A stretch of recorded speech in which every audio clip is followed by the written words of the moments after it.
Hello friends, good evening সবাইকে। সবাই কেমন আছো? আজকে আমার ছেলে বাড়িতে স্যান্ডউইচ খাবে বলে যে বায়না করেছিল, তো অনেক দিন ধরে বানানো হচ্ছিল না।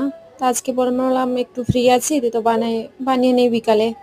তো বিকালে নাস্তাতে বানিয়েছিলাম। সবাই ভেজিটেবল দিয়ে বানায়, আমার ভেজিটেবলটা ভাল লাগে না, কেমন একটু অন্যরকম ওর টেস্টটা লাগে। তো আমি বাড়িতে প্রায় এইরকমই করি।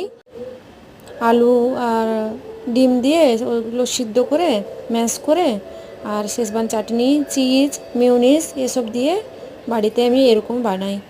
আমার বাড়িতে তো সবার ভালো লাগে।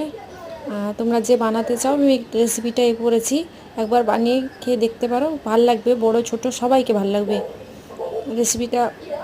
আমাদের তো ভাল লাগে, তোমাদের কেমন লাগে একবার বানিয়ে দেখিও, আশা করি ভালো লাগবে।